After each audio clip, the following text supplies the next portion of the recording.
Buenas tardes. Para mí hoy es un placer enorme, como lo será la semana que viene. Hoy es un placer enorme presentar a Luis Guillermo García Sabuco, con quien me une una gran amistad, un gran compañerismo y una gran complicidad en estos asuntos del patrimonio albacetense. Bueno, ustedes saben que ha sido catedrático en Historia del Arte en el IES Tomás Navarro Tomás. Saben también que ha sido el profesor asociado en la Escuela de Magisterio de la Universidad de Castilla-La Mancha, pero yo prefiero detenerme un poco en su faceta de albacetense, investigador, preocupado por la ciudad, por la provincia de Albacete, y fue una de esas personas, Aurelio, que está ahí detrás y que hablará la semana que viene, fueron los dos de esas personas, entre las que también me cabe el honor de haber participado, que cuando éramos muy jóvenes empezamos esta andadura de buscar información histórica sobre la provincia de Albacete y de haber cofundado el Instituto de Estudios Albacetenses. De eso hace ya la friolera de casi 45 años. 45 años en los que el conocimiento sobre nuestra provincia y sobre nuestra ciudad se ha incrementado muy considerablemente en muchos aspectos del conocimiento científico, es decir, no solamente el conocimiento de la historia y del arte. Y en ese papel están detrás personas como Aurelio, Alfonso Santamaría, que fue el primer director del instituto, Aurelio, que le siguió, y Luis Guillermo García Sabuco, que también dirigió durante un tiempo esta institución. Bueno, por ahí está también Juan Francisco Fernández, que cuando era presidente de la Diputación, pues siempre mostró decididamente su apoyo al Instituto de Estudios Albacetenses. Yo recuerdo, esta mañana recordaba cómo para editar aquel número 0 de la revista Albacit en el año 75, pues Luis Guillermo y yo nos recorrimos algunas casas comerciales buscando publicidad. Otras personas tenían ya su trabajo, eran ya, pues los demás eran funcionarios y tenían un sueldo todos los meses, pero nosotros no lo teníamos todavía, y nos tocó ese papel. Con el Guillermo podría contar muchas anécdotas cuando hemos trabajado en exposiciones conjuntamente en este museo y hemos ido en la búsqueda de piezas, en la búsqueda de soportes para las piezas, de materiales. De maniquíes. De maniquíes que metíamos en mi coche por ahí. Bueno, es todas unas experiencias muy ricas que resumo en ese interés y en ese amor profundo, permítanme que lo diga así, con esas palabras, hacia nuestra provincia y hacia nuestro patrimonio. Él es un investigador incansable. Permítanme que recuerde algunas pocas de sus muchísimas publicaciones, como aquel libro sobre el estudio sobre la Catedral de San Juan Bautista de Albacete, que puso en solfa el conocimiento de nuestra Iglesia Mayor, y que años después, bueno, pues ha completado con aquel ciclo de conferencias que hubo en el museo y que él organizó y coordinó, o libros sobre la Iglesia del Salvador de Chinchilla, O, por ejemplo, hizo que conociésemos la pequeña capilla de San Pedro de Matilla en los llanos de Albacete. Él ha sido una persona muy conocedora porque le ha interesado mucho de todo lo que ha sido la orfebrería de Albacete, la orfebrería histórica. Ha trabajado en ella, ha investigado, bueno, o la platería. Un gran conocedor de nuestra escultura. Aquel libro de Salcillo y la escultura salcillesca, pues es un libro que marcó también un hito en el conocimiento de la escultura barroca en la provincia de Albacete, o aquel otro libro sobre los marfiles, que también nos desveló pues esos pequeños tesoros dispersos por iglesias y por lugares de la provincia. Todo eso a propósito de un Cristo que se exhibe en la sala, lo mismo que el Salcillo. Bueno, se compró, fue una historia, la iba a comprar el Ministerio de Cultura para depositarlo en el Museo Nacional de Escultura de Valladolid, y Juan Francisco dijo, no, esa pieza no sale de Albacete, y embarcó a la Diputación y la compró la Diputación. También las gracias a ti. Guillermo ha trabajado sobre el patrimonio general, sobre la heráldica, sobre documentos miniados, etcétera, y con el Museo de Albacete ha hecho muchas exposiciones. Aquella que fue pionera en época del que fue mi antecesor, de Samuel de los Santos, de Albacete 600 años, luego fue Albacete en su historia, luego Albacete Feria, también la que dedicamos a Guillermo García Saúco, a su tío, la exposición de marfiles, las exposiciones que él ha comisariado, como la de los Caminos de la Luz en el antiguo ayuntamiento o en diversos lugares de la provincia de Albacete, o aquella de Tierra de Encrucijada en Madrid, que fue también un hito, fue la presentación del patrimonio de Albacete en la capital de España. Y finalmente, podría estar hablando muchísimo de él, pero mejor que todos ustedes lo oigan. Y finalmente quiero resaltar también su generosidad para con el museo. Él es un amigo entrañable del museo, es una persona muy asidua. Blanca, que sabe, la directora, que está ahí sentada y callada, lo sabe perfectamente.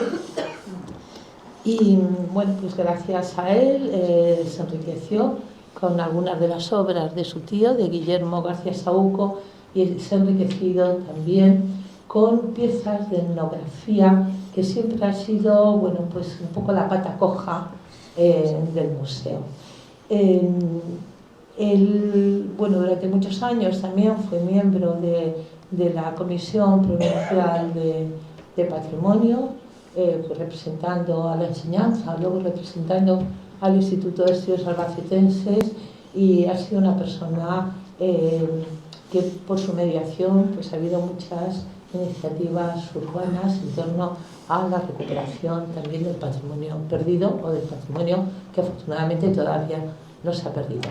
Así que yo acabo, Luis Guillermo, en nombre de Blanca me toca darte la bienvenida esta tarde y una vez más al Museo de Albacete, también en nombre de la Asociación de Amigos del Museo de Albacete, de la que tú eres miembro, y, bueno, y nada más. Una suerte tenerte aquí esta tarde. Muchas gracias.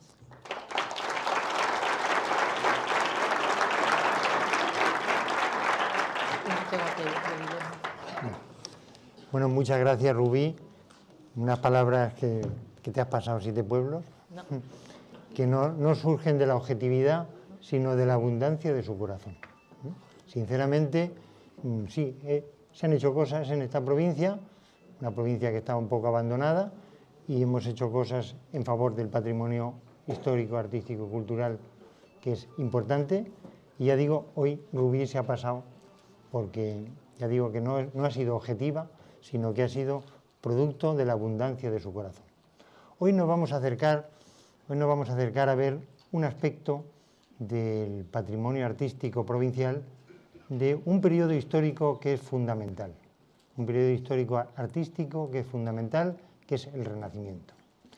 El Renacimiento todo el mundo lo sabe, es el gran momento cultural que nace en el siglo XV en Italia, luego se extiende después ya al XVI, sobre todo en España es en el siglo XVI, y en España tienen magníficos ejemplos, y en la provincia de Albacete también. Recientemente, como todos saben, pues se produjo el hallazgo maravilloso y excepcional. A mí se me saltaron las lágrimas, de verdad, físicamente, cuando vi lo que estaba apareciendo en las tablas del retablo de Alcaraz. Esa anunciación que ahora después veremos de Juan de Borgoña me impactó. En Albacete no estábamos acostumbrados a unas obras de esa categoría. Cuando yo vi lo que venía, me sorprendió. ¿Y por qué sabíamos que era de Juan de Borgoña? Pues ni más ni menos porque Aurelio Pretel, en el año 1999, en uno de sus extraordinarios libros, que a veces son un poco farragosos, y él lo sabe, pues metía una noticia. Juan de Borgoña estaba trabajando entre me parece que el año 1502, 1507, 1509, para el retablo de la iglesia de la Trinidad de Alcaraz. Juan de Borgoña, un pintor que es de los pioneros del Renacimiento en España, un pintor que todavía es deudor de la tradición gótica, y entonces, bueno, pues había trabajado en Alcaraz, pero en Alcaraz no se veía para nada de Juan de Borgoña. Lamentablemente, muchas cosas en nuestra provincia no están, porque la ignorancia, el vandalismo, la incultura han hecho que desaparecieran muchas de esas cosas. Y el poco aprecio que a veces se ha tenido a nuestro patrimonio ha hecho que muchas cosas desaparecieran. Afortunadamente Alcaraz tenía muchísimo, y afortunadamente, pues, aunque vino la guerra de la independencia, aunque vino la desamortización y vino la guerra civil, que son los tres momentos duros del patrimonio, sobre todo religioso, que es en buena medida el gran patrimonio que tenemos en España, pues afortunadamente Alcaraz supo salvar muchas cosas. Pero en Alcaraz por allí no se veía para nada esas pinturas de Juan de Borgoña. Bueno, una noticia más que estaba ahí, pero afortunadamente, pues con buen criterio, hace unos años un cura de Alcaraz, el párroco, decidió que había que restaurar aquel retablo. Yo me enteré que lo iban a restaurar. Los restauradores eran unos que tienen una empresa de restauración, Ars Lietor, de Lietor. Yo tengo amistad con ellos. Y se me pasó por la cabeza, le dije a José, oye, hazme unas catas en algunas de las tablas, ya que vais a restaurar ese retablo, en algunas de las 8 tablas que están en ese retablo. Hizo unas catas de poco más de 1 centímetro. ¿Y cuál es la sorpresa? Que me la mandó, yo soy analfabeto informático, pero que me manda lo que salía.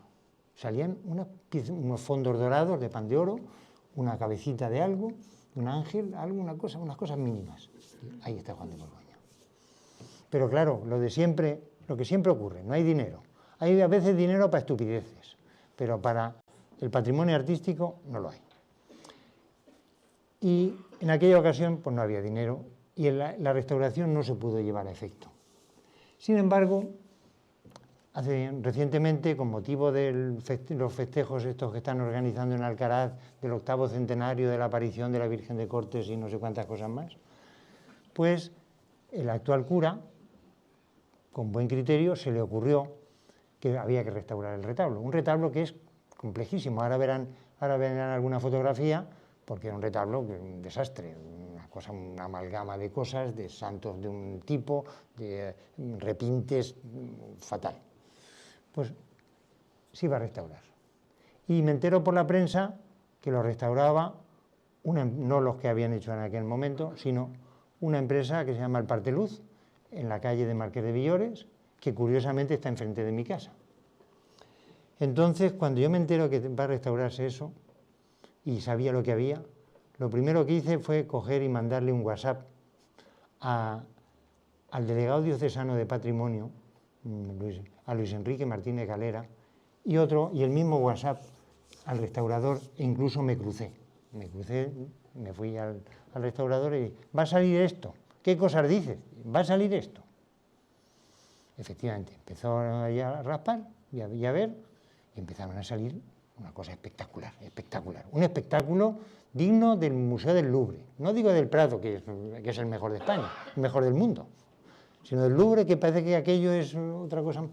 Que era una maravilla lo que estaba saliendo. Ya digo, se me saltaban las lágrimas de ver lo que estaba viendo, lo que estaba saliendo allí. A algunas personas se lo dije, a Godofredo, mi amigo mío, y también vine aquí al museo y le dije a Rubí, está saliendo esto. ¿Qué estás diciendo? Digo, sí. Entonces, pero dicen que guardemos silencio. Como la obra cobraba una cierta envergadura, pues entonces acudieron a la Junta para ver si sufragaba los gastos de la restauración. Cuando vieron lo que había, en Toledo, que son muy listos y tienen tradición en defensa de patrimonio, rápidamente lo patrimonializaron. Vinieron, lo vieron, asumimos los gastos, se asume la restauración. Empiezan a salir, una cosa, un espectáculo que les recomiendo que vayan a Alcaraz a verlo, así. Yo me caciqueé para que aquellos cuadros se expusieran aquí en el Museo de Albacete, pero Toledo es mucho Toledo, y dijo, no, en el Museo de Santa Cruz de Toledo. Y allí se hizo una gran exposición con el nombre de Juan de Borgoña oculto, donde no solamente estaban las tablas, las 8 grandes tablas, estamos hablando de 8 tablas de 2 metros de alto por, no sé, pues casi 1,5 metros de anchura, una cosa así. Y cada tabla de más de 100 kilos, o sea, que una cosa de peso. De hecho, para sacarla se necesitaba una grúa y un andamio y una historia. De hecho, incluso el restaurador me dijo, oye, estoy restaurando esto, ¿quieres verla? Digo, sí. ¿Te tienes que subir al andamio? Digo, no me importa. ¿Te tienes que poner un arnés? Digo, sí, me pongo un arnés para no matarme. Y efectivamente, subí en diciembre y vi lo que se estaba allí haciendo. Un espectáculo emocionante. Para las personas que estamos implicadas en estas cosas, nos sobrecogió. Y las cosas siguió adelante, todo se guardaba en silencio, y luego, pues como ya en Toledo lo sabían, el presidente Paje, en Pastrana, en un acto, dijo, en un pueblecito de Albacete, Alcaraz, están apareciendo unas pinturas de Juan de Borgoña. Y eso salió en la tribuna en una columna pequeñita. Esto, están en una columnita en un periódico tan, no digo que sea malo, pero un periódico de provincias. Y esa poca importancia, eso no puede ser. Entonces yo me puse en contacto con un periodista de patrimonio del País. El País, junto con el ABC, pues son los 2 grandes periódicos que difunden realmente la calidad de las cosas. Ese periodista, que era precisamente de Villapalacios, vino exprofeso, vio lo que estaba haciéndose, no le dejaron hacer fotos, pero sí me llamaba, oye, si me dejan una foto, lo ponemos en portada en El País. Eso es una cosa importante, pero no le dejaron. Luego sí salió una página entera en El Interior. Lo cierto es que poco a poco aquello fue tomando envergadura y hoy, afortunadamente, la provincia de Albacete puede presumir de tener 8 extraordinarias pinturas de Juan de Borgoña documentadas de una calidad de primer orden. ¿Y por qué es Juan de Borgoña? ¿Qué importancia tiene? Pues hasta entonces, hasta finales del siglo XV, principios del XVI, pues la tradición de por aquí era básicamente gótica. Aquí se trabajaba en gótico. Estamos en la época de los Reyes Católicos, estamos en la época del Cardenal Cisneros, pero poco a poco el itálico modo, que es la palabra que se utilizaba mucho, por ejemplo, en literatura, se iba imponiendo. Entonces, Juan de Borgoña es un pintor que trabaja en Toledo, al servicio del Cardenal Cisneros, al servicio de Isabel la Católica, De hecho, para el cardenal Cisneros pintó, lo vimos hace unos días, en la sala capitular de la catedral de aquel sitio, pintó para la capilla mozárabe de aquella catedral la toma de Orán por parte del cardenal Cisneros, unas pinturas espectaculares, y con eso casi podemos decir que se inicia en España, con ese tipo de obras, se inicia en España el Renacimiento, no en Albacete, sino en España, con pintores de esa envergadura. Luego, paralelamente, pues Castilla, Albacete pertenece a la zona castellana, pues, digamos, tuvo una inclinación más hacia lo flamenco y borgoñón, mientras que la corona de Aragón miraba más a Italia. Y entonces, lo que ocurre con Juan de Borgoña es que en él convergen las dos influencias, lo flamenco-borgoñón por una parte y lo italiano por otro, y como veremos ahora en alguna de las obras. Entonces, esto nos lleva a pensar la importancia que tiene este periodo artístico en nuestra tierra. Entonces, se nos plantea ¿cómo es el Renacimiento en esta provincia nuestra? ¿Cómo es el Renacimiento artístico en lo que hoy es la provincia de Albacete? ¿Qué influencias tiene? Podemos decir que los inicios estarían ahí. A principios del siglo XVI, aquí, pues podemos ver ahí esos inicios. Pero ese Renacimiento se prolonga a lo largo de todo el siglo, hasta finales del siglo XVI, cuando el manierismo ha puesto en crisis el Renacimiento y poco a poco, ya en los últimos años del reinado de Felipe II muere en 1598 y ya en los primeros años del XVII, pues ese movimiento va a dar paso a la gran etapa artística posterior, que es el barroco. ¿Cómo es ese Renacimiento en nuestra tierra? ¿Qué circunstancias tiene? Entonces, eso es lo que voy a intentar, estoy enrollando demasiado, pero eso es lo que vamos a intentar de ver en estas imágenes, sobre todo, que vamos a repasar. Vamos a repasar y cuáles son sus circunstancias. La provincia de Albacete es una provincia muy peculiar. Yo soy albaceteño, me enorgullece ser albaceteño, aunque lamento a veces ser albaceteño. Digo que lamento porque yo, que soy de Historia del Arte, cuando a veces me pongo en relación con amigos de estudiosos del arte y vienen a Albacete y dicen, enséñanos algo de Albacete.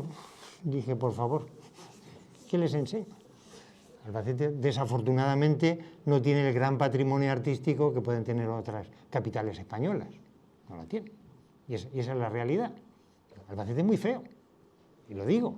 Y me molesta decirlo y soy de Albacete, nacido en la calle Mayor, o sea, no de Albacete. Entonces, tenemos poco que ofrecer.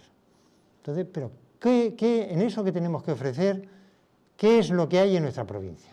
De ese periodo que es el Renacimiento. La verdad es que en ese periodo del Renacimiento tenemos una de las águilas, utilizando un término ya clásico de la bibliografía española, que es la figura de Andrés de Vandelvira, un alcaraceño ilustre, importantísimo, que irradia su trayectoria arquitectónica, no solamente a buena parte de la provincia de Albacete, sino sobre todo a buena parte de la provincia de Jaén, incluida la capital.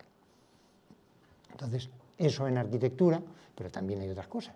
También hay otras cosas, es en arquitectura, es en pintura, es en escultura, es en artes decorativas industriales, y hay cosas que es la que vamos a intentar recorrer aquí en esta tarde de ese Renacimiento, ese siglo XVI, en esos diversos aspectos.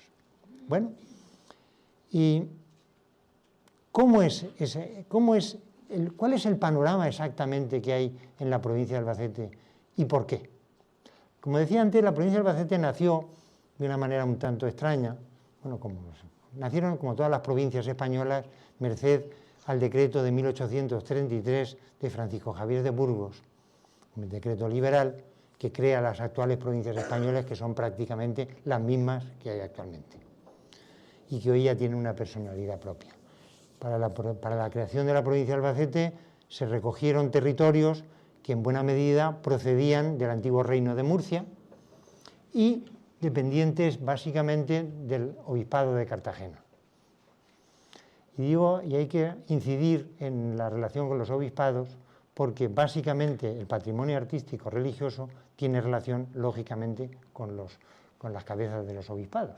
Entonces, buena parte del patrimonio artístico de la provincia de Albacete, que dependió de la diócesis de Cartagena, de Murcia, pues es deudora del patrimonio o del arte murciano, que durante siglos se desarrolló en esa diócesis. Hay que pensar que la diócesis de Albacete se creó en el año 1949, o sea, ayer. Y entonces buena parte de la provincia estaba vinculada a Murcia y a la diócesis de Cartagena, y su patrimonio artístico es muy murciano. Luego, otra parte de la provincia es lo que había sido el Reino de Toledo y sobre todo la provincia de La Mancha y el Arzobispado de Toledo. Me parece que, a ver si esto, aquí tenemos un mapa de la provincia. Entonces, yo no sé manejar esto mucho, pero bueno. Toda esta zona, con Albacete incluido, eso fue de la diócesis de Cartagena. Con Albacete, La Gineta, la última, Chinchilla, Almansa, Ellín, toda esa zona fue de la diócesis de Cartagena. Pero toda esta otra, desde Villarrobledo, ahí, hasta Alcaraz incluido, fue de la diócesis de Toledo. Entonces, todo el arte que encontramos en esa zona mira a Toledo. Todo el arte que mira a la otra zona mira a Murcia.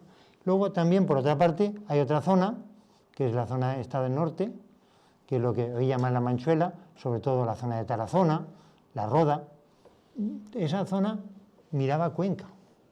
Entonces, Cuenca también fue un obispo importante, e incluso si nosotros vamos a la iglesia, visitamos la iglesia de Madrigueras, la iglesia de Madrigueras la recomiendo que se visite porque es muy bonita. Está un poco destartalada, pero es muy hermosa. Y es totalmente conquense. Entonces, esa zona norte perteneció a la diócesis de Cuenca. Luego hay una cosa también muy curiosa, que es la zona de Caudete. Eso perteneció a la diócesis de Orihuela. Orihuela realmente pues, tuvo un vínculo con Murcia muy fuerte, por tanto lo caudetano es muy murciano. Pero también tiene otro hecho.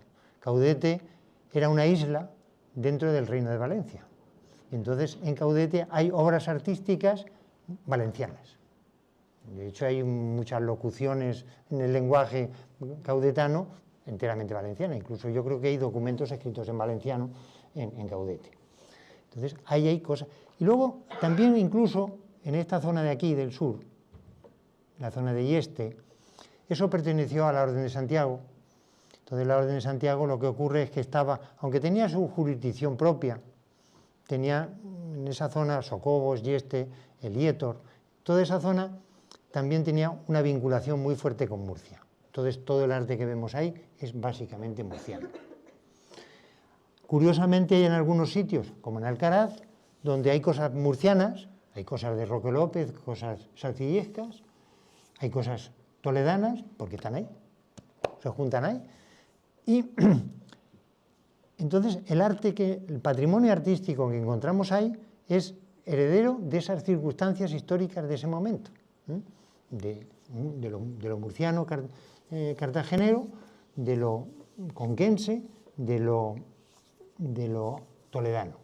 Entonces, Alcaraz, en el siglo XVI, aunque ya tenía su decadencia, Alcaraz en el siglo XVI es un gran momento y ahí está como ejemplo perfecto de lo que es el esplendor de Alcaraz, la Plaza Mayor de Alcaraz, que es sin duda para mí la plaza más bonita de España, y no es localismo y no soy de Alcaraz, pero la Plaza Mayor de Alcaraz es una cosa seria de verdad. Hombre, no es que la de Salamanca, mira, la Salamanca es muy grande y es barroca, pero una armonía como la Plaza Mayor de Alcaraz, pocas. Bueno, pues Alcaraz es una población que afortunadamente ha tenido y tiene un buen patrimonio artístico, a veces muy maltratado, pero está ahí. Entonces Alcaraz tuvo un vínculo muy fuerte con Toledo. Entonces, ese vínculo, el arcedianato de Alcaraz, el arcediano de Alcaraz es una dignidad eclesiástica de la Catedral de Toledo, archidiácono, y entonces el arcedianato de Alcaraz era un peso fuerte dentro de la diócesis de Toledo, y a la hora de encargar obras de envergadura, pues se mira a Toledo. Entonces, por eso en su momento, pues se construye o se pintan esas obras por un artífice toledano, o mejor dicho, un artífice que vivía en Toledo, pero que se traslada a Alcaraz a realizar su obra. No solamente eso, sino estamos hablando de pintura y de escultura, porque es que también el retablo de Alcaraz tiene una serie de esculturas que también se han recuperado, son muy góticas, muy flamencas todavía, que tienen un vínculo absoluto, esas no están documentadas, pero tienen un vínculo absoluto, y yo me lo he inventado, que con Copín de Holanda, que es el artífice del gran retablo mayor de la Catedral de Toledo. Tampoco estamos hablando de una cosa menor, ¿eh? Entonces, las esculturas del retablo de la Catedral, de la Iglesia de la Trinidad de Alcaraz, yo las ascribo a Copín de Holanda. Además, después de la restauración han quedado espectaculares. Bueno, entonces, ese momento de los primeros del siglo XVI es el inicio en nuestra tierra de un renacimiento que va a durar durante la época de la reina doña Juana, de la época de Carlos V, Carlos V es reina de doña Juana, la época de Felipe II, todo el siglo XVI hasta el final del siglo. Entonces, esa es la época del Renacimiento. Y el final del siglo es el manierismo, como antes decía, que entra en crisis el propio Renacimiento, donde también, curiosamente, en nuestra provincia, incluso en nuestra capital, hay obras manieristas espectaculares. Entonces, si el principio del arte del siglo XVI estaría en Alcaraz, el final podríamos situarlo en la propia ciudad de Albacete, y eso que tenemos poco. O incluso ya puntualmente en una obra arquitectónica de primer orden, que es un edificio de Almansa, el antiguo Palacio de los Condes de Cirat, que es el actual Ayuntamiento de Almansa. Ese sería el final. Bueno, entonces vamos a hacer ese repaso, hacer ese repaso por ese movimiento artístico provincial del siglo XVI. Decíamos que a principios del siglo XVI hay una deuda muy fuerte con el gótico. A principios del siglo XVI también pasa una cosa que nos afecta. Como en 1492 se ha producido el fin del reino granadino, los moros de Granada han sido sometidos, se produce una cierta estabilidad. Hay que pensar a veces que a veces se producían cabalgadas de moros granadinos que se metían por la zona de Nerpio, por la zona por la zona más suroccidental de la provincia, llegaban cabalgadas de moros granadinos que cogían a gente, se la llevaban, luego pedían rescate. Del mismo modo, cuando algún ayuntamiento de esa zona pues apresaba a algún moro, le cortaban la cabeza, vamos a ser así de brutos, pero que eran así, los ayuntamientos pagaban una cantidad por la cabeza del moro rescatado. Creo que sacó Aurelio por ahí, creo que sacó algún documento de algún pueblo donde ocurre una cosa parecida. Pero una vez que desaparece ese reino de Granada, hay estabilidad, hay tranquilidad. Luego, por otra parte, económicamente, los primeros años del siglo XVI fueron prósperos. Es decir, frente a las calamidades terribles que se planteaban en la España del momento, al principio del siglo XVI hay un equilibrio, una estabilidad. Incluso, como consecuencia de ello, un aumento de población. Si hay un aumento de población, las iglesias son pequeñas. Las primeras iglesias que se debieron construir por aquí debían ser unas iglesias mudéjares, horrorosas, pequeñísimas, de madera, de tapial y poco más. Pero claro, llega este momento y hay estabilidad, hay un poco de dinero y Y eso que me habían apagado esto, ¿eh? Me lo habías apagado, ¿eh?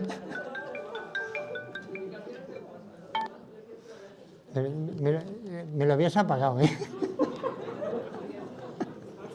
Bueno, digo que se produce una necesidad de construir nuevos templos en poblaciones que crecían.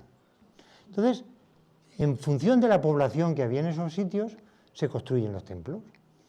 Aquí tenemos una fotografía de la iglesia de San Martín de la Gineta. Recomiendo que visiten la iglesia de la Gineta. Es preciosísima. Yo la veo preciosa. Por ahí hay algún jinetero. Y la veo elegantísima. Los pueblos que tenían como unos 1000 habitantes construyen iglesias de una sola nave, un tipo de iglesia que Kubler le llama criptocolaterales, no iglesias de salón como en una conferencia anterior dijo alguna persona aquí. No. Son iglesias de una sola nave donde prácticamente cabe todo el pueblo, las 1000 personas del pueblo, para hacer la parroquia. Una iglesia de nave única, que es el tipo de templo que se construye fundamentalmente en época de los Reyes Católicos. Pensemos que San Juan de los Reyes, Santo Tomás de Ávila o la propia Capilla Real de Granada son templos de nave única, estrecha o no estrecha, la suficientemente anchura para todos, cubiertas de bóvedas de crucería, con sus contrafuertes exteriores todavía muy góticas.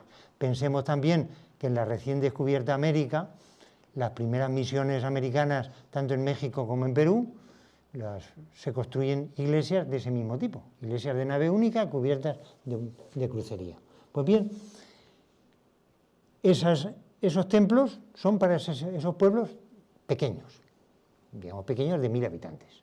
Y aquí tenemos el ejemplo precioso y perfecto de la iglesia de la Gineta, una iglesia que, como ven, pues se cubre de bóveda de crucería, que tiene elementos muy propios del gótico final, como son las columnas entorchadas o helicoidales, que vemos ahí, incluso ahí y ahí, perfectamente, una cosa elegantísima, y esas iglesias se construyen con facilidad, no plantean problemas de arbotantes ni problemas de otro tipo. Son iglesias sencillas, con bóveda de crucería gótica, aunque estemos en el 16. A veces ya los arcos apuntados dan paso a arcos de medio punto, pero bueno, y ahí vemos ese templo que vamos a ver.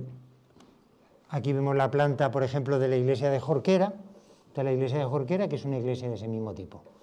Una iglesia de nave única, lo que aparece en los laterales son capillas laterales que no tienen nada que ver, pero la nave única con la cabecera poligonal y bóvedas de crucería. Eso es para las poblaciones de 1000 habitantes. Sin embargo, había pueblos más grandes que necesitaban más espacio, pueblos de 4000 habitantes. Albacete era un pueblo que debía tener en esos primeros años del siglo XVI unos 1000 vecinos, es decir, unos 4500 habitantes aproximadamente. Y entonces ahí se plantea una iglesia más grande, pero que sea fácil de construir, que no tenga problemas. Bueno, esta es precisamente la iglesia de Jorquera que veíamos antes, donde aquí también se da un detalle muy curioso, y es que si se fijan, como las iglesias empiezan a construirse siempre desde la cabecera hacia los pies, es decir, desde la capilla mayor hacia el lado contrario, pues entonces lo primero que se construye todavía es gótico, pero conforme avanza en el tiempo, lo gótico va dando paso al Renacimiento, y ahí vemos perfectamente cómo estos pilares adosados son góticos, pero ya los siguientes de aquí tienen unas columnas jónicas, son renacentistas. Es decir, cómo se pasa de un sitio a otro. Eso ocurre, ya decía, en las iglesias de una nave, pero en los pueblos más grandes, Albacete, Villarrobledo, 4000 habitantes, con una iglesia de una sola nave no caben. Hay que hacer algo espectacular, de 3 naves, pero barato. Digo barato en el sentido de que no hay que meter la nave central más alta, las naves laterales más bajas, con lo consiguiente problema de arbotantes, una zona compleja de construir, una forma compleja de construir. Sin embargo, si construimos la iglesia de 3 naves a la misma altura y con contrafuertes exteriores, el edificio tiene estabilidad y además el espacio es mucho más grande. Y así surge un tipo de templo que es lo que llamamos iglesia de salón o Hallenkirchen. Son esta que vemos aquí de Villarrobledo, bellísima, que es la iglesia de San Blas de Villarrobledo, que comienza todavía muy gótica en los primeros años del 16. Ahí vemos, pues, vemos unas bóvedas góticas, unos pilares góticos enteramente, totalmente góticos, pero el tiempo avanza. Y como el tiempo avanza, aquí vemos esa misma iglesia, pero ya en los tramos siguientes. Los tramos siguientes, si nos fijamos, ahí este pilar y este pilar ya no es gótico, es renacentista. Y las bóvedas ya aquí ya empezaba a flaquear el dinero. Y entonces aquí la bóveda es una bóveda de arista que yo creo que en un principio iban a ser góticas también, pero se quedaron en nada. Nos fijamos aquí, esto es enteramente gótico, esto es un pilar de esa iglesia de San Blas. Y hay que meterse en la cabeza un poco esta imagen por una razón, porque San Juan Bautista de Albacete se comienza a construir, parece ser en el año 1515. Es decir, se empezó a hacer como la de San Blas. Y los pilares que había eran como estos. Los pilares que se diseñan eran góticos, como estos. Lo que pasa es que a la iglesia de Albacete le salieron problemas por todas partes, los pilares eran de piedra muy mala, las bóvedas pesaban mucho y la catástrofe llegó. La catástrofe llegaba y había que entibar las bóvedas, había que sujetar las bóvedas para que no se cayeran y sustituir esos pilares por otros más sólidos, que fue lo que se hizo aquí, sustituir unos pilares góticos como estos por unos nuevos al modo renacentista, que son las columnas que actualmente tienen nuestra catedral, que yo siempre digo que son las más bonitas del Renacimiento español, y no lo digo por localismo.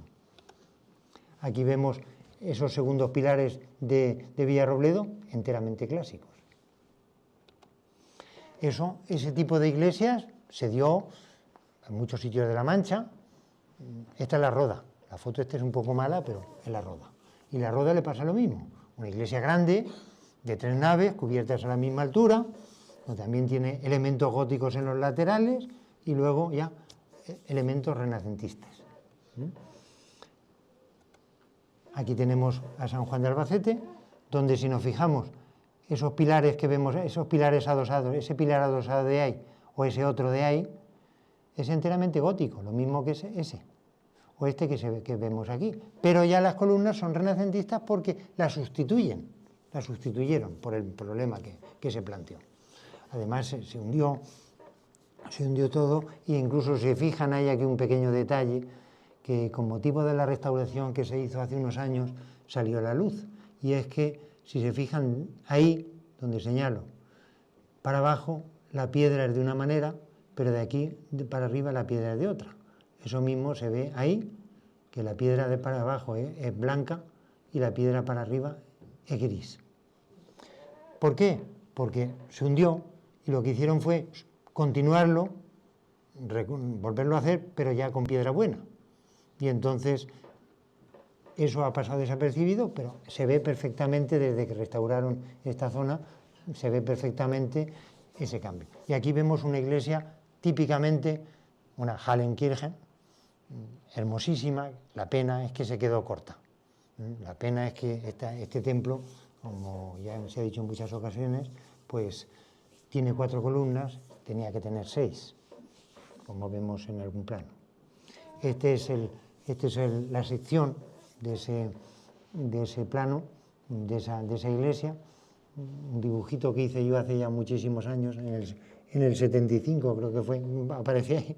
Bueno, entonces ahí se ven las tres naves a la misma altura. Claro, es muy fácil, porque además tiene contrafuertes que llegan hasta aquí, un contrafuerte por ahí, con lo cual no hace falta poner arbotantes, se sostiene el edificio, aunque luego tuvo sus problemas, pero se sostiene con facilidad, no hay problemas constructivos.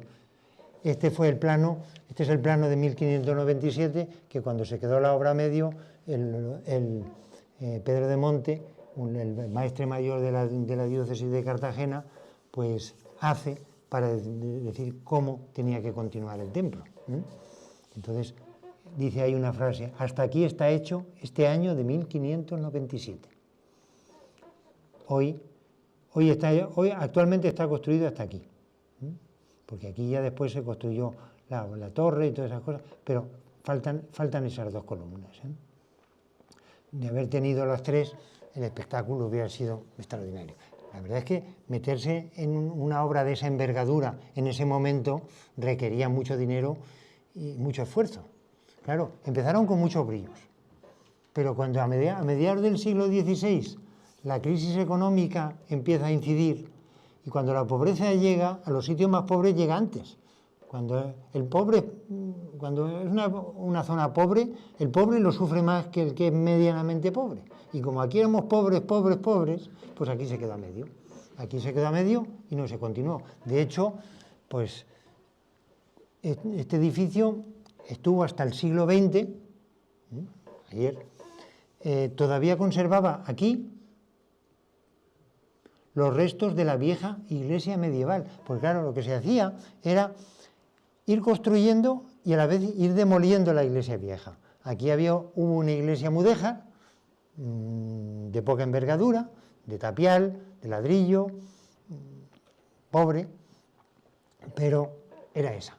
Y conforme se iba construyendo desde la cabecera hacia los pies, se iba demoliendo lo viejo. Cuando se quedó la obra, como dice aquí, hasta aquí está hecho este de 1597, cuando se quedó, todavía aquí quedaban restos de la vieja iglesia mudéjar. Hay fotografías de aquella vieja iglesia mudéjar, que naturalmente cuando en los años 20 del siglo XX decidieron levantar la actual fachada que tiene, pues no hubo más remedio que hundir lo que quedaba. Esta sería la reconstrucción hipotética de cómo habría de ser la fachada original de la iglesia de San Juan. Un dibujo que surge como esta portada principal, entre contrafuertes, sería la que vemos ahí. Esto no se iba a hacer nunca. Esto es una reconstrucción hipotética que hice yo hace tiempo y ahí está, en el papel. Por supuesto no en la realidad. Pero entrándonos ya, eso es por una parte cómo se inicia la arquitectura eclesiástica en la zona. Pero ¿dónde está el manifiesto verdaderamente renacentista? El manifiesto renacentista en nuestra provincia está en esta extraordinaria portada. Esta extraordinaria portada es la puerta de la aduana o de la Lorí de Alcaraz. Una portada que es extraordinaria. O sea, me faltan palabras a veces para decir la importancia que tiene. Aurelio Pretel, que documenta tantas cosas, documentó la presencia de Andrés de Vandelvira en una de sus primeras obras en esta portada. Y esta portada, por otra parte, tiene un sentido simbólico, porque hay que tener en cuenta que el arte no es crear aquí un adornito y aquí. El arte tiene un mensaje y la arquitectura tiene un mensaje que a veces hoy, que vivimos en el siglo XXI, pues nos es difícil comprender, pero que en el siglo XVI sabían lo que estaban haciendo. Lo mismo que en el siglo XII, en el románico, sabían lo que estaban haciendo, y por mucho que nos esforcemos hoy, nosotros no somos del siglo XII y no sabemos lo que hay. Lo mismo que si uno del siglo XII lo traemos a nuestra época y lo llevamos a una carretera y ve una señal de tráfico y dice, ¿esto qué es? Pues aquí hay un lenguaje, hay un significado. Entonces, este significado es un homenaje a Carlos V e Isabel de Portugal. Bajo mi punto de vista, esto es, al modo romano, un arco de triunfo en homenaje al emperador Carlos V, a Carlos V y a su esposa Isabel de Portugal. Isabel de Portugal, cuando Carlos V se casa con Isabel de Portugal en Sevilla, pues le regaló para su mantenimiento el señorío de 2 ciudades y 3 o 4 villas. Las 2 ciudades eran Alcaraz y Soria. Y las villas, una de las villas fue San Clemente y otra de las villas fue Albacete. El señorío de eso. Entonces las rentas que producían esas poblaciones iban al mantenimiento de la casa de Isabel de Portugal. Isabel de Portugal fue una mujer abnegada, bellísima e inteligente, y Carlos la respetó siempre muchísimo. Como Carlos además andaba por Europa, por todas partes, la que realmente gobernaba era Isabel desde el Palacio de Fuensalida actualmente. Entonces, esa portada es un arco de triunfo en honor a Carlos V e Isabel de Portugal. ¿Y por qué lo decimos? Pues por una razón. Aquí, en la enjuta de este arco, hay un personaje que es el retrato de Carlos V. Y además tiene una inscripción que pone París. Y en el lado contrario, ahí, en la otra enjuta, hay una figura femenina que es Isabel de Portugal. Y ahí pone Helena, París y Helena. 2 personajes de la antigüedad clásica que la verdad es que no favorecieron mucho la paz, todo lo contrario, fueron la causa de la guerra de Troya. Pero desde el mito del Renacimiento es una forma de engrandecer y enaltecer a los personajes de la antigüedad con respecto a los personajes de esa época. Y luego, por supuesto, todo coronado por el gran escudo imperial, el escudo de Carlos V. Naturalmente, Alcaraz era una ciudad de realengo, y como tal ciudad de realengo tiene que tener las armas reales, las armas imperiales. Ahí está el escudo de Carlos V, con su águila bicéfala, un modelo que toman los emperadores de los alemanes, que lo tomaron de los bizantinos, el águila de 2 cabezas. Los emperadores alemanes, previamente los Hohenstaufen, habían tomado ya el águila como símbolo del imperio alemán. Hoy incluso Alemania, su símbolo es un águila, pero el emperador tenía por símbolo el águila de 2 cabezas, el águila imperial.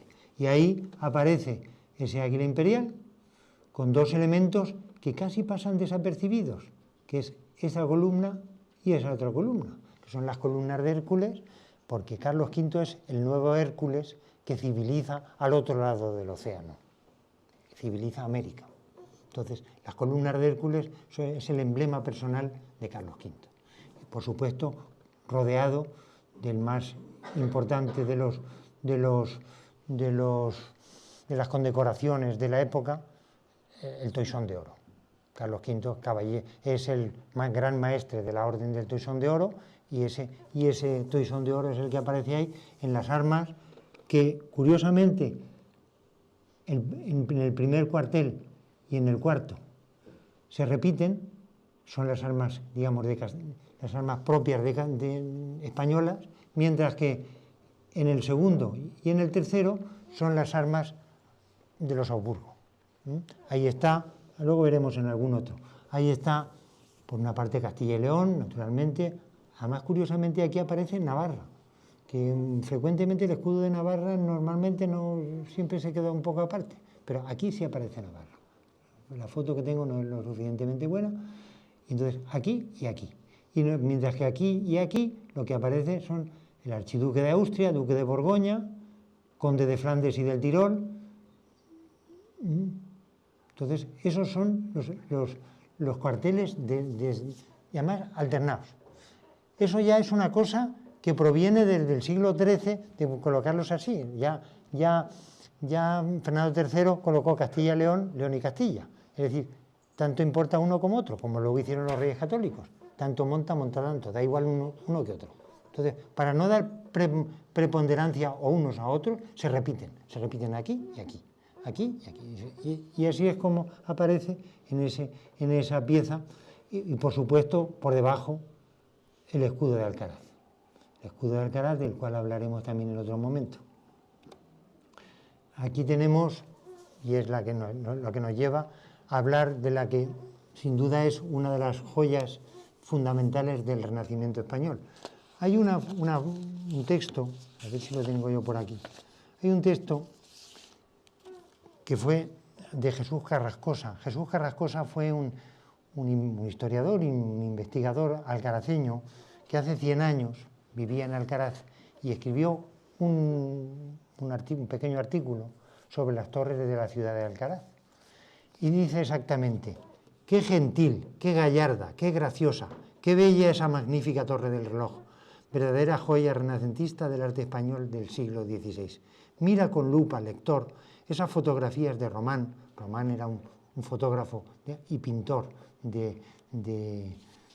nacido en Alcaraz, Belda, Manolo Eras, para percibir mejor los pormenores artísticos del frente de esa torre. Verás con qué exquisito buen gusto están distribuidos los exornos, con qué inspiración trazados los escultóricos detalles, con qué discreta parcialidad repartidas la sencillez y la decoración, qué primorosa en las partes, qué elegante en su conjunto. Ese es el texto que le dedica Carrascosa a la Torre del Tardón. La Torre del Tardón no es solamente la arquitectura, es su lenguaje, es su comunicación. ¿Qué es lo que quiere decir? Vamos a ver, ahí la vemos, junto con la de la Trinidad, el simbolismo que representa. La Torre del Tardón es la torre municipal, al lado de la Trinidad, que es la de la parroquia, pero la que nos importa aquí es la del Tardón. ¿Por qué se llama Tardón? Parece ser que en la parte de arriba, es decir, ahí, debió haber un autómata. Es muy frecuente en el siglo XVI, e incluso antes, XV, XVI e incluso en el XVII, que en ciertos relojes hubiera autómatas de madera, un muñeco que se movía mecánicamente, entonces se movía y le soltaba el estacazo a la campana para dar las horas. Entonces es muy probable que ahí debió haber un autómata que le daba golpes a la campana para dar las horas. Pero, ¿qué representa aquí todo esto? Aquí hay un lenguaje, aquí hay un mensaje. Esto no está hecho a tonterías locas. Aquí hay un mensaje religioso, pero laico. ¿Cómo es posible las dos cosas? Aquí es lo mismo. Es religioso porque tiene temas religiosos, pero es laico y es civil porque tiene una proyección civil. Y si nos empezamos a mirar de abajo arriba, yo no sé si está el tema. Bueno, si empezamos, voy bien anterior. Si empezamos a mirar de abajo arriba, aquí hay una figura que yo la identifiqué como Eva. Eva, la primera mujer que está dolorida, está ahí dentro de un medallón, está dolorida por el pecado de la manzana y es la causa de todos los males de la humanidad. Está dolorida y está abajo y está mirando a la humanidad diciendo: este es el mundo de pecado y este es el mundo del valle de lágrimas en el que estamos. Estoy contrita por esto. Pero por encima está el escudo de la ciudad. Está el escudo de la ciudad sostenido por dos guerreros, uno más joven, otro más viejo, con lo cual asemeja el pasado y el futuro. Y ahí está el escudo con su castillo, que es el símbolo de la ciudad, y sus dos llaves. Alcaraz es la llave de España y la cabeza de Extremadura, dice en su mote del escudo. Clavis Hispaniae et caput totius Extremadurae. De Extremadura, pero si Extremadura está en el otro lado. No, las Extremaduras en la Edad Media eran todas las tierras que estaban al sur del Duero. Por eso la otra cabeza de Extremadura es Soria. Soria pura, cabeza de Extremadura, pone en el escudo de Soria. Hay una Extremadura, que son las Cáceres y Badajoz, que es la Extremadura que está ahí en España, pero también hay una Extremadura en Portugal. Entonces, esta otra Extremadura es la que está en esta zona más oriental, y entonces ahí está el castillo de Alcaraz, un castillo que probablemente provenga de las armas de Alfonso VIII. Hay que tener en cuenta que Alfonso VIII fue el conquistador de Alcaraz en el año 1213, y está con las dos llaves. La llave es la llave que abre el camino de Castilla, es decir, del mundo cristiano, hacia el sureste. es la llave que abre, pero es la llave que cierra. Es la llave que cierra la posibilidad de extenderse la corona de Aragón hacia Murcia y a juntarse con la morería, con Granada. Entonces, si se mete esa cuña de los cristianos hacia Cartagena, le ha cortado el camino a los catalanes, a los valencianos y a los aragoneses. Entonces, es la llave que cierra y es la llave que abre Castilla hacia el Mediterráneo. Entonces, de ahí que tenga sus dos llaves y aparece. Y luego, aquí, no sé, ahí aparece un personaje extrañísimo que tiene una inscripción que dice exactamente en latín: Cuntaque sub sole sunt vanitas. Y porque todo lo que hay bajo el sol son vanidades. Esto se lo está enseñando al pueblo. Todo lo que hay por debajo son vanidades. Nos vamos a morir y esto se acaba todo. Aquí se acaba todo. Entonces, dejaros de tonterías, que todo son vanidades. Esto está tomado del Eclesiastés y de un texto bíblico, Vanitas Vanitatis, y entonces eso es lo que está enseñando al pueblo. Todo lo que hay, el tío que se está paseando por la plaza de Alcaraz está leyendo eso. Cuntaque sub sole sunt vanitas. Todo lo que hay bajo el sol son vanidades. Dejaros de tonterías, que nos vamos a morir todos. Bueno, entonces hay que tener, digamos, una moral lo suficientemente sólida y seria para desarrollarnos en nuestra vida. Y seguimos hacia arriba. Y ahí aparece un santo obispo sentado, que es San Ignacio de Antioquía. Alcaraz, parece ser que incluso cuando se conquista Alcaraz, pues se planteó cambiarle el nombre y llamarla Ignacia, en honor a San Ignacio de Antioquía. De hecho, pone San Ignatius. Una vez me decía uno de Alcaraz, ¿cómo es posible que esté aquí San Ignacio de Loyola? Digo, no es de Loyola, que Loyola, San Ignacio de Loyola es del siglo XVI, y San Ignacio de Antioquía debe ser del siglo III, y es el patrono de Alcaraz. Y es el personaje que aparece ahí sentado, bendiciendo como obispo, y luego acompañado de dos figuras femeninas. Una es, a ver si, es que no sé si tengo foto, ahí se ve un poco, aquí se ve el escudo que decía antes, aquí se ve Eva, ahí aparece San Ignacio. No, esto es otra cosa. Ahí aparecen esas dos cariátides, que son dos santas. Una creo que es Santa Bárbara y otra Santa Águeda. Además tiene el nombre puesto arriba. ¿Por qué Santa Águeda y Santa Bárbara? Santa Águeda es la patrona de los males de los pechos de las mujeres. Y Santa Bárbara es la que nos protege frente a los rayos y las tempestades.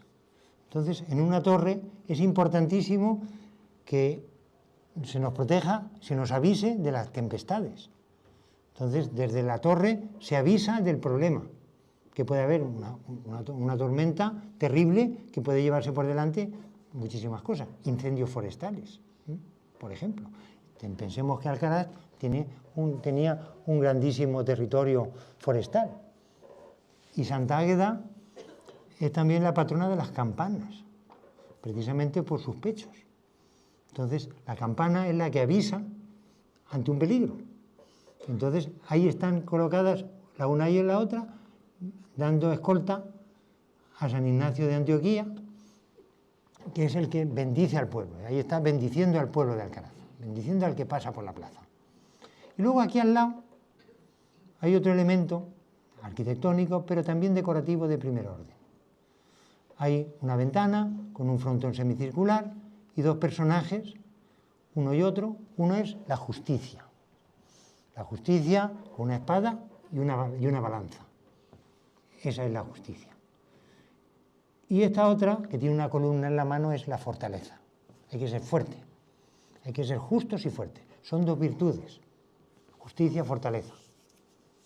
Esas dos son las dos virtudes que debe tener un buen gobernante. En este caso, el concejo de Alcaraz.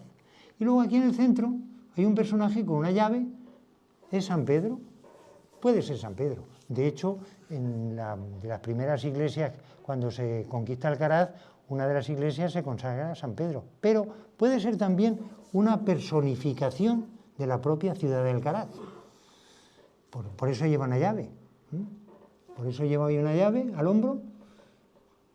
Entonces, Alcaraz debe estar adornada por esas virtudes, la fortaleza y la justicia. Una cosa puramente civil. Pero esta es otra, que esta no es la que nos viene ahora. Luego, si sigo para arriba, aquí hay tres figuras que siempre a mí me han preocupado mucho. Bueno, me han preocupado. ¿Qué representan? Pues representan, para mí, las tres personas de la Santísima Trinidad. Esa persona central tiene una cartela que pone el anagrama de Jesús, Jesús. Esa otra, barbada, sería el Padre Eterno. Y en la que aparece en este otro lado sería el Espíritu Santo más joven. Las tres personas de la Santísima Trinidad, que es precisamente la advocación que tiene la parroquia que tiene al lado. La parroquia de la Trinidad, representada ahí, protectores del pueblo.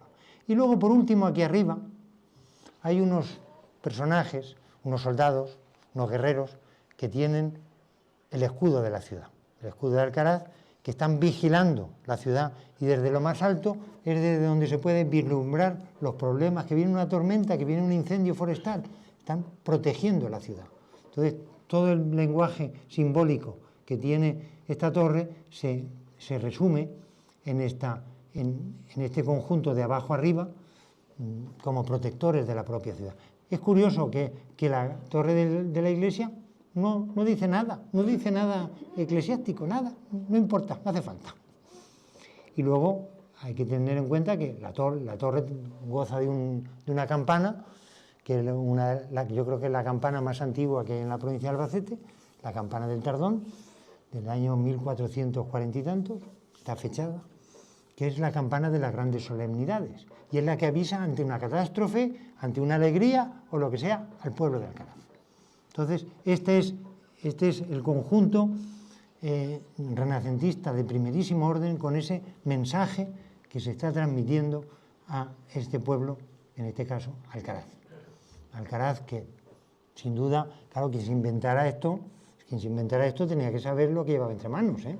No estamos hablando aquí, realmente en Alcaraz había humanistas y había personas que sabían lo que estaban haciendo, aunque la mayor parte de la gente no se enterara de lo que ahí había. Y si sigo aquí hablando, voy a hablar de otra construcción, que es la cabecera, de la iglesia de Chinchilla. La cabecera de la iglesia de Chinchilla es una iglesia compleja, medieval, en principio, del 15, básicamente la iglesia de Santa María del Salvador, pero que en el 16 se plantea la construcción de una nueva, como siempre desde la cabecera hacia los pies, desde el ábside hacia la portada. Entonces, se plantea desde mediados del 16, de 1540 y tantos, se plantea, Aurelio, te vas, que te estoy cansando demasiado, encima que te cito. Bueno, se plantea la construcción de un nuevo templo, pero también con un lenguaje, con un simbolismo especial, un simbolismo eclesiástico, religioso y de mensaje. Eso no está elegido ahí al azar. Hay que tener en cuenta que estamos a mediados del siglo XVI, entre 1536 y 1538.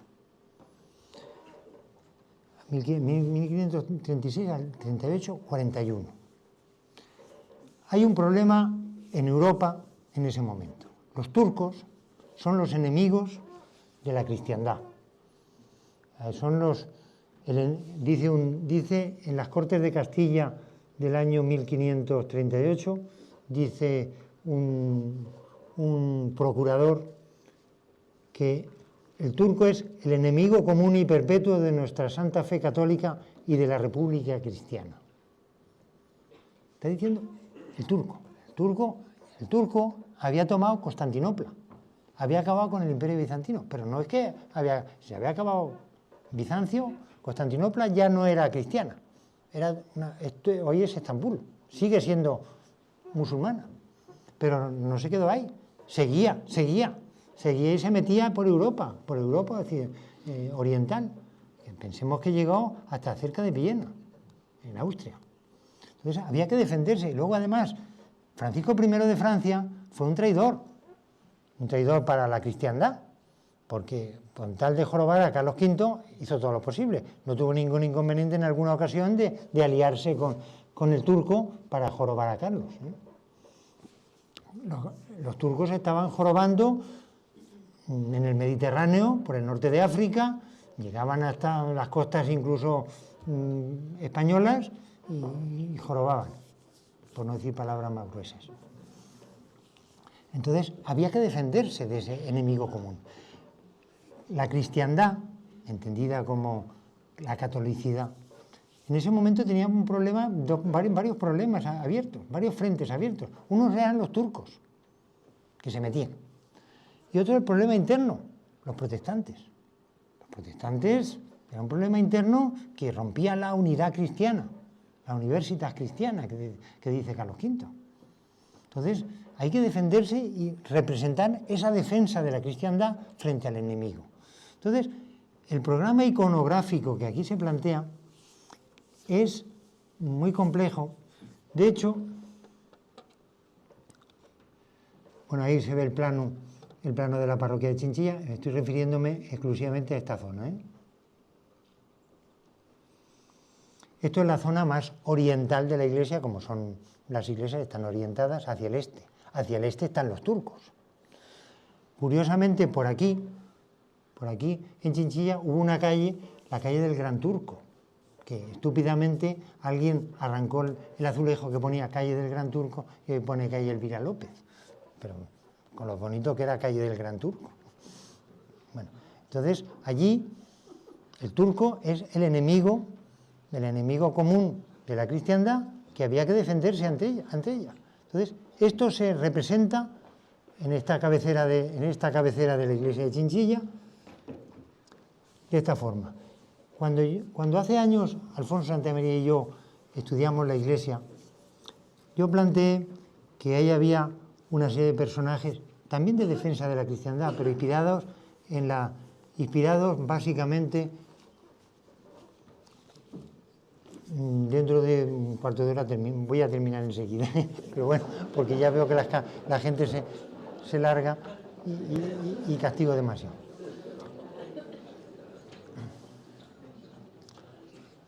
Que yo planteaba en aquel momento que unos personajes que si era Roldán, Ruggiero, Bradamante, Hércules, Julio César, defensores de un concepto occidental. Pero los personajes que ahí aparecían no eran los que yo decía. Hace años, cuando se restauró la cabecera de la iglesia, pusieron unos andamios y yo me subí. Lo que no me explico es cómo no me he caído alguna vez de algún sitio de eso.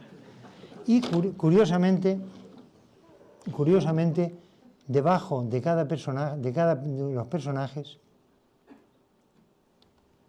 ahí se ve muy mal, debajo de cada uno de los personajes tenía una inscripción que pone los nombres de los personajes. Son los hombres y las mujeres fuertes de la Biblia. Si yo vuelvo atrás, ahí está arreglado ya los personajes que hay. Ahí está Gedeón, personaje bíblico, que con sus trompetas fue capaz de derrumbar las murallas de Jericó. Ahí está Judith, una mujer fuerte de la Biblia, Esther, Sansón, fortísimo. Yo en su momento a Sansón lo confundí con Hércules, al fin y al cabo los dos tienen muchísima fuerza. Y Josué, que es el que conduce a la cristiandad, mejor dicho, al pueblo judío hacia Israel. Entonces, son los defensores de la cristiandad frente al enemigo común, que es el turco. Entonces, es un homenaje a la defensa de la cristiandad frente al turco, frente al enemigo común que es el turco. Y casi, en el fondo, es un homenaje al propio Carlos V. Ahí vemos, ahí está Judith,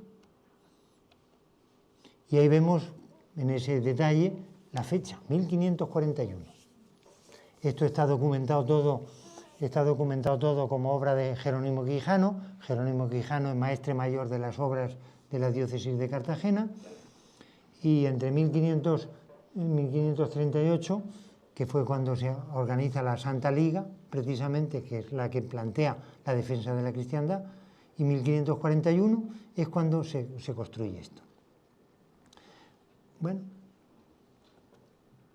y luego hay una inscripción, en medio de esa decoración plateresca, hay una pequeña cartela que es casi imperceptible, que pone Respice finem, tened en cuenta el final, ten en cuenta el final. O sea, esto es una advertencia al turco, ten en cuenta el final. Vosotros meteros mucho, pero ten en cuenta el final. Ahí está la muerte, que no nos deja ninguno. Ahí está la calavera y la inscripción, Respice finem, ten en cuenta el final. Y si la parte inferior tiene esos personajes del Antiguo Testamento, la parte superior son una serie de santos ya plenamente cristianos. Ahí está Santiago, ahí está San Pablo, ahí está San Pedro, San Pablo, Santiago está aquí está San Juan. Son personajes ya de la época de Cristo. Son los fundamentos del cristianismo moderno, frente al mundo antiguo, que eran los judíos. El Antiguo Testamento y el Nuevo. Todos están en defensa de la cristiandad. Y aquí se ve la cúpula, que la cúpula está cubierta con unas tejas vidriadas azules, que no son del siglo XVI, sino que son del XVIII, y que curiosamente son del año 1777, y que fueron fabricadas en Hellín, en las fábricas de Hellín de cerámica. Y entonces es una cosa que hoy precisamente la comentaba con Pascual, y no se te olvide decir que eso es de Hellín. Digo, sí, si encontramos nosotros la documentación, es para demostrar la importancia que tenían los alfares hellineros, que no solamente se limitaron a la cerámica maravillosa que está todavía por descubrir, o que realmente ha descubierto Pascual, sino que también la cerámica, las tejas vidriadas azules, son las que vemos ahí, que se colocaron en el siglo XVIII. 1500, hay el pago de 1500 tejas vidriadas azules de las fábricas de Hellín. Si el exterior, es decir, la defensa es el bastión frente al enemigo, el interior hoy lo vemos incompleto. Lo vemos incompleto porque originariamente hubo un retablo que lamentablemente es una de las pérdidas más grandes que ha sufrido el patrimonio artístico español. Lamentablemente ese retablo desapareció, se destruyó en la Guerra Civil. Entonces era un retablo de exaltación mariana. Entonces la Virgen María es como la gran madre de la catolicidad. Entonces está en el interior y es la iglesia, la madre iglesia. Y a ambos lados hay unos medallones. Aquí se ve, este es Adán, y en el otro lado está Eva, Adán y Eva, como iniciadores de la humanidad. Adán y Eva, en el centro el retablo cristiano, y fuera el bastión que defiende la cristiandad occidental del mundo perverso turco. Ahí vemos ese retablo, que sin duda era una de las grandes joyas del Renacimiento español, y que se destruyó en el año 36, y se destruyó entonces, pero hoy nosotros sufrimos las consecuencias de esa desaparición, por incultura, por ignorancia y por salvajismo. Y por último, hablando del Renacimiento, pues tenemos que cerrar el manierismo con este preciosísimo palacio que actualmente es la Casa Grande de Almansa, el que tradicionalmente se ha llamado la Casa de los Condes de Cirat, y que en realidad lo estudió muy bien hace unos años, un libro que les recomiendo que lo ojeen, Óscar Martínez me parece que se llama, un almanseño estudioso del arte, un libro muy bien hecho, que estudia exactamente el contenido y el significado de esa portada y de ese palacio. Un palacio enteramente humanista, donde incluso aparece aquí en la parte de arriba un personaje clásico, es Escipión, además lo pone Escipio, que es como Carlos V. Escipión es la personificación del concepto de Carlos V, de la dinastía de los Habsburgo en España, y defensores.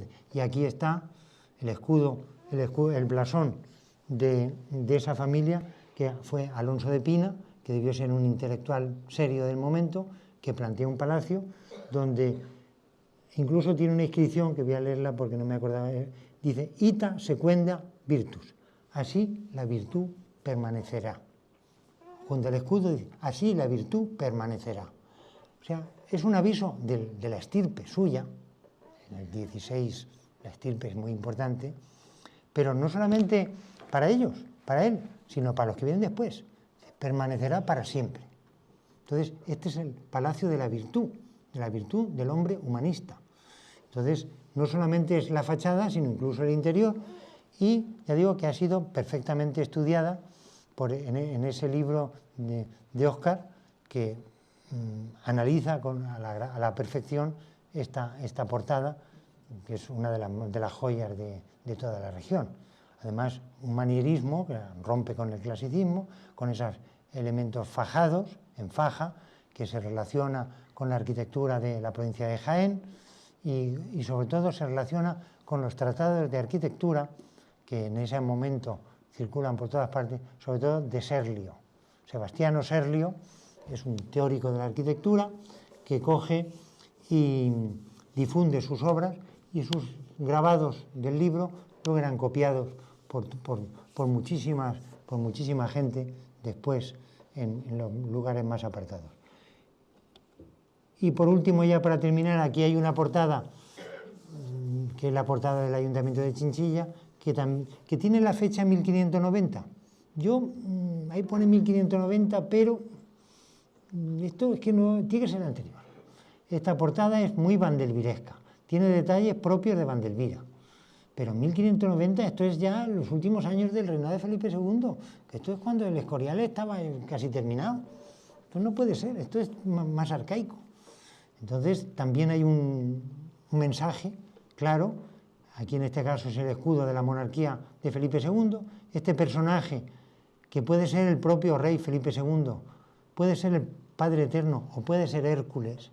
No hay que olvidar que Chinchilla, según las relaciones topográficas, fue fundada por Hércules. Cualquiera que se jactara de algo tenía que buscar en la antigüedad su estirpe. Y Hércules fue fundador de Chinchilla, según la mitología del momento. Entonces, digamos, es el patrono pagano de la ciudad. Ahí está el escudo completo de Felipe II, acompañado de dos personajes, dos figuras femeninas, dos especies de cariátides, que son gorgonas, que también están defendiendo a la monarquía hispánica, y además que incluso tienen en los escudos que llevan ahí tienen la figura de Gorgona, que aquí es un personaje mítico que quien lo miraba se convertía en piedra. Entonces están defendiendo ese elemento que es la defensa del mundo occidental cristiano. Ahí está el escudo, el mismo escudo que hemos visto en Carlos V, aquí también se repite de otra forma, pero vale.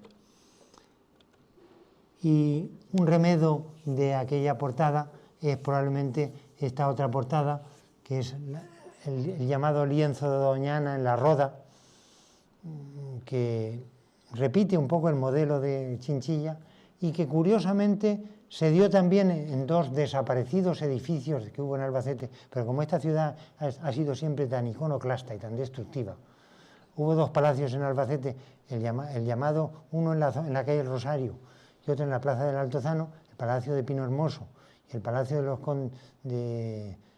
no sé, donde está Hacienda, en la calle Rosario, que tenía una portada que era totalmente inspirada en estos modelos.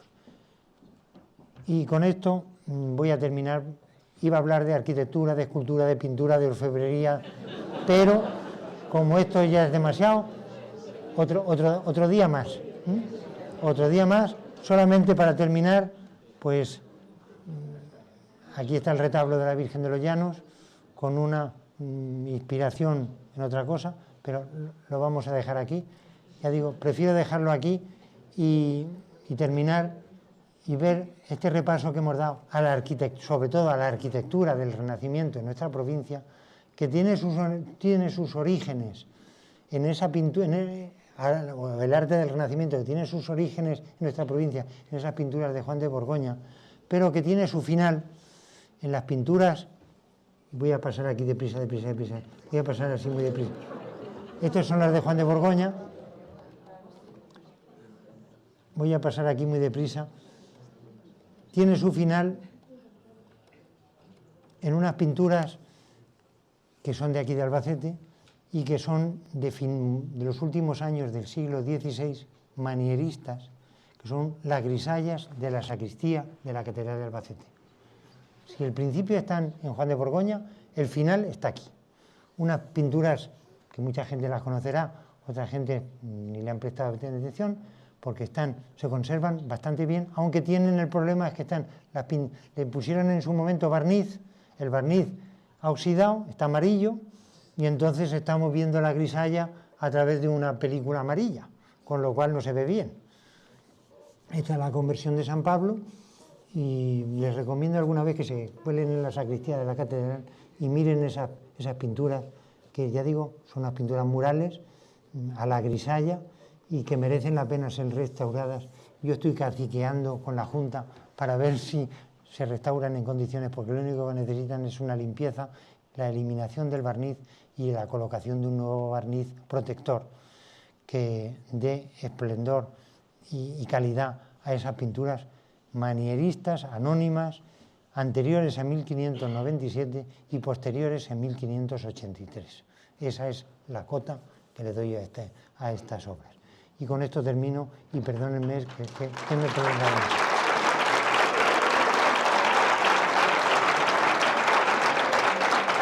Mira.